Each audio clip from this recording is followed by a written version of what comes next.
നമസ്കാരം. മിഡിൽ ഈസ്റ്റിൽ എന്തൊക്കെയാണ് പ്രധാനപ്പെട്ട വാർത്തകളെന്ന് നോക്കാം. ആദ്യമായിട്ട് പോകേണ്ടത് ഗസയിലേക്ക് തന്നെയാണ്. ഗസയുടെ കടലിനടിയിൽ ഒളിഞ്ഞിരിക്കുന്ന വൻ സമ്പത്തിനെ കുറിച്ചാണ്. ആ സമ്പത്ത് ഉപയോഗിച്ചുകൊണ്ട് ഗസയെ പുനർനിർമ്മിക്കാനായിട്ടുള്ള അമേരിക്ക, ഇസ്രയേൽ, UAE ഇത്തരം രാജ്യങ്ങളുടെ ചർച്ചകളെക്കുറിച്ചാണ് നമ്മളിന്ന് സംസാരിക്കുന്നത്. 2000 കൂടിയിട്ടാണ് ഗസ തീരത്തിന് സമീപം ഗ്യാസ് കണ്ടെത്തുന്നത്. അതിന് പേര് നൽകിയത് ഗസ മറൈൻ ഗ്യാസ് ഫീൽഡ് എന്നാണ്.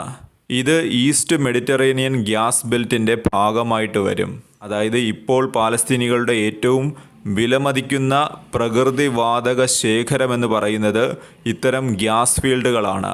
മിഡിൽ ഈസ്റ്റായി റിപ്പോർട്ട് ചെയ്യുന്നതനുസരിച്ച് ഇസ്രയേൽ, UAE അതുപോലെ തന്നെ അമേരിക്ക തുടങ്ങിയ രാജ്യങ്ങളെല്ലാം കൂടെ ചേർന്നുകൊണ്ട് ഗസയുടെ സ്വന്തം പ്രകൃതിവാതകം ഉപയോഗിച്ചുകൊണ്ട് ഗസയെ പുനർനിർമ്മിക്കാൻ കഴിയുമെന്ന രീതിയിൽ ഒരു ചർച്ചകൾ നടത്തുകയാണ്.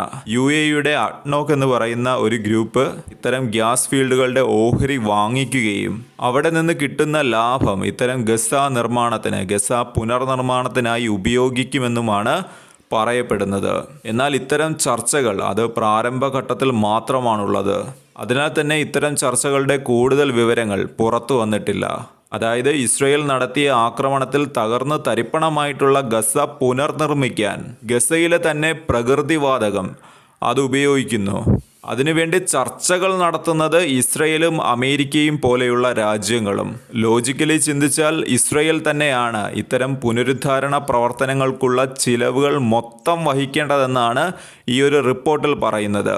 Eastern Mediterranean gas field expert ആയിട്ടുള്ള മിഷേൽ ബാരോൺ പറയുന്നത് ഇത്തരം ഒരു ഗ്യാസ് ഫീൽഡ് അത് വികസിപ്പിക്കാനായിട്ടുള്ള ചിലവ് തന്നെ വരുന്നത് ഏകദേശം $750 ബില്യൺ.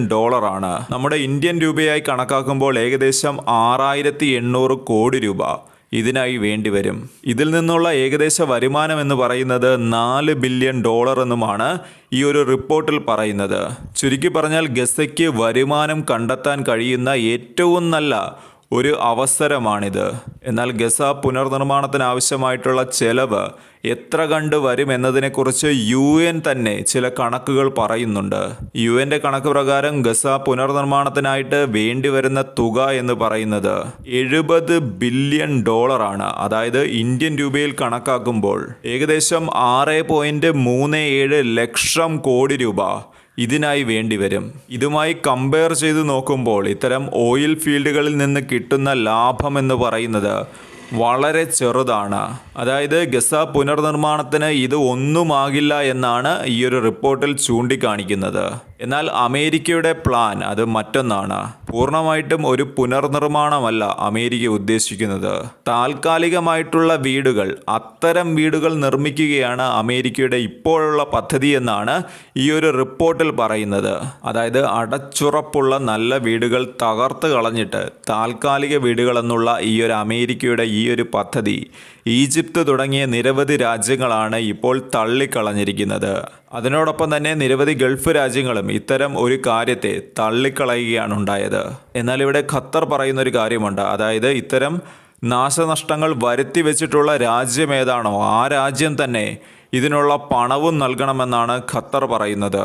അതായത് ഇസ്രയേൽ തന്നെ ഇത്തരം പുനർനിർമ്മാണത്തിനായിട്ടുള്ള പണം നൽകണം എന്നാണ് ഖത്തർ ഇവിടെ പറയുന്നത്. പുനർനിർമ്മാണത്തിന് തങ്ങൾ കാണില്ല എന്നും ഖത്തർ ഇവിടെ പറഞ്ഞു വയ്ക്കുന്നുണ്ട്. ഇവിടെയാണ് UAE വരുന്നതും ഗസയിലെ പുനർനിർമ്മാണത്തിന് US ഇസ്രയേലുമായിട്ട് ചർച്ചകൾ നടത്തുന്നതും. റിപ്പോർട്ടുകൾ പറയുന്നത് ഭാവിയിൽ UAE ആയിരിക്കും ഗൾഫ് രാജ്യങ്ങളിൽ വെച്ച് ഗസയിലേക്ക് ഏറ്റവും കൂടുതൽ സഹായങ്ങൾ എത്തിക്കാൻ പോകുന്നത്. എന്നാൽ അമേരിക്കയും ഇസ്രയേലുമായിട്ട് കൂട്ടുചേർന്നുകൊണ്ടുള്ള UAEയുടെ പ്രവർത്തനങ്ങൾ അത് സംശയത്തോടെ നോക്കിക്കാണുന്നവരും കുറവല്ല. ഇന്നത്തെ ഒരു സാഹചര്യത്തിൽ ഈസ്റ്റേൺ മെഡിറ്ററേനിയനിലെ പവർ ഹൗസ് എന്ന് തന്നെ വിശേഷിപ്പിക്കാൻ കഴിയുന്ന രാജ്യമാണ് ഇസ്രയേൽ എന്ന് പറയുന്നത്. ഇസ്രയേൽ, ഈജിപ്ത് തുടങ്ങിയ രാജ്യങ്ങളിലേക്കെല്ലാം തന്നെ ഗ്യാസ് കയറ്റി അയക്കുന്നുണ്ട്. ഇതിന് കൂടെയാണിപ്പോൾ ഗസയിലെ ഇത്തരം ഗ്യാസ് ഫീൽഡുകളുമായി ബന്ധപ്പെടുത്തിയിട്ടുള്ള ചർച്ചകളിൽ ഇസ്രയേലും പങ്കെടുക്കുന്നത് എന്നാണ് ഈ ഒരു റിപ്പോർട്ടിൽ പറയുന്നത്. മറ്റ് രാജ്യങ്ങളെ വെച്ച് നോക്കുമ്പോൾ അവരെ സംബന്ധിച്ച് ഇത് വെറും ഒരു ബിസിനസ് ഡീൽ മാത്രമാണ്. എന്നാൽ പാലസ്തീനികളെ സംബന്ധിച്ച് അവരുടെ ഇനിയുള്ള പ്രതീക്ഷകളിൽ ഒന്നാണ് ഈ ഒരു ഗ്യാസ് ഫീൽഡുകൾ എന്ന് പറയുന്നത്.